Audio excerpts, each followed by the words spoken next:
Оваа фотографија ја има во доказните материјали во јавното обвинителство, кои ги истражува собраниските насилства од 27 април. На сведоците, на новинарите, пратениците, вработените во собранието и ангажираните полицајци, при давањето искази им се покажува фотографијата на која 12 луѓе од патриотските здруженија позираат спроти собранието пред споменикот со вечниот оган. Ги прашуваат дали препознаваат некој од нив. Фотографијата е направена во периодот на најголемите тензии во парламентот, кој кулминира на 27 април. Дел од овие луѓе се кријат зад фантомките. Дел менувале гардероба, други пак постојано ги носеле истите алишта.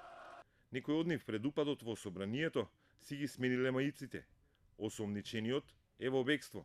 На сликите внатре во пресалата каде беа удирани пратениците беше најзабележлив поради црната мајца со усташки символ на ХОС. Централната фигура на фотографијата и во собранието носи црна јакна, црни панталони и светла карирана кошула. За време на инцидентите, шетани собраниските простории, постојано разговара по мобилен или со пратеници на ВМРО ДПМН, или со маскирани луѓе кои упаднаа во парламентот.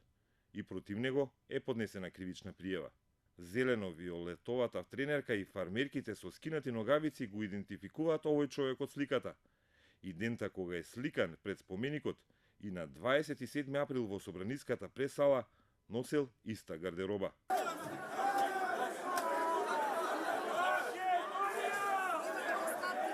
Зете на вработен инспектор во 6-та управа кој порано го штитеше Сашо Мијалков. За него уште нема информација дали му е поднесена кривична пријава. Останатите од фотографијата засега минуваат безбедно покрај истрагата. Безбедно како што насилниците маскирани со фантомки минуваа покрај полицајците. Но дали некој од фотографијата е меѓу маскираните? Иако во различна гардероба постојат очигледни докази кои може да предизвикаат индиции дека некој немаскиран од фотографијата е маскиран во собраниските инциденти. Поискусен истражител или обвинител би требало да го забележи тоа многу бргу. Така, например, третиот од десно на фотографијата има бела мајца. И овој маскиран има бела мајца, но во различен дизајн. Но други детали, најмалку 3, посочуваат можно совпаѓање на идентитетот. Торбичката која носи преку рамо е иста боја и иста марка. Добро, марката е позната и често продавана. Но на левата рака и немаскираниот и фантомката имаат часовник. И третиот детал, црна плетенка бројаница околу зглобот на десната рака. Ја има и маскираниот кој ги строи полицајците и немаскираниот кој се слика пред споменикот. Досега од обвинителството не открива дали со овој човек разговарале и дали го осомничиле за некакво дело, за учеството во крвавиот четврток. Предметот, истрагата сега е во рацете на обвинителството за организиран криминал и корупција. Скопското обвинителство до 31 мај поднесуваше обвиненија само за учество во толпа која ќе стори кривично дело. Никогаш не беше прецизирано кое кривично дело го изврши толпата предводена од маскираните во фантомки.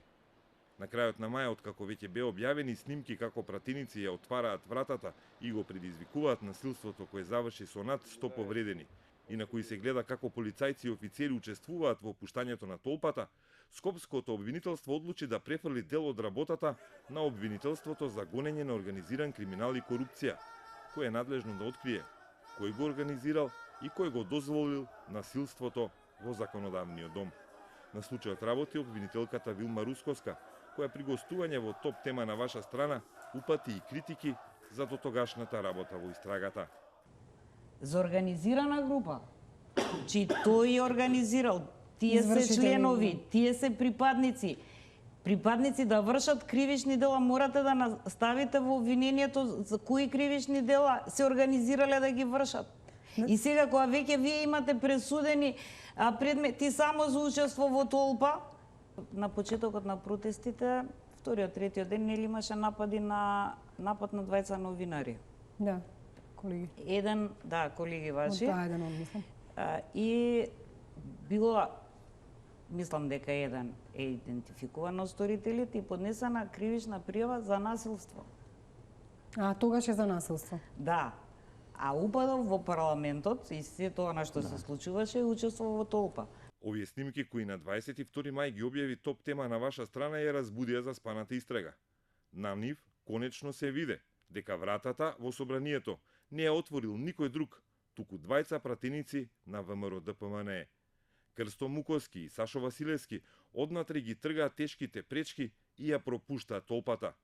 Истата толпа која ја пуштија Муковски и Василевски потоа ќе се нафрли врз нивните колеги пратеници, од кои едниот зијадин села за малку се спаси. Муковски и Василевски досега не дале изјава никаде за својата постапка. Ги избегнуваат новинарите, а истражните органи досега не ги поканиле да кажат зошто го отпочнаа крвавиот четврток со отворањето на вратите. Крсто Муковски инаку е предложен од својата партија ВМРО ДПМН за член на Собраниската комисија за деловнички и мандатно-имунитетни прашања, која е надлежна и за имунитетот на пратениците кои извршиле кривично дело. По објавувањето на снимките од собраниските безбедносни камери и по учеството на пратеници и полициски началници во насилството, Скопското обвинителство одлучи да го префрли собраниското насилство на истрага во организиран криминал.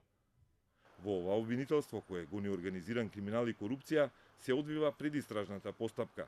Досега се сослушувани само припадници на полицијата, началници, раководители и команданти. Во текот на оваа недела свој исказ дале дежурниот во оперативниот штаб во моментите кога се случувало насилството и главниот на надворешното обезбедување на собранието за време на протестите на 27 април. Дежурниот според наши информации рекол дека бил единствен полициски функционер во просториите на штабот, што било невообичаено, затоа што претходните денови за време на протестите доаѓале секогаш по неколку членови на штабот.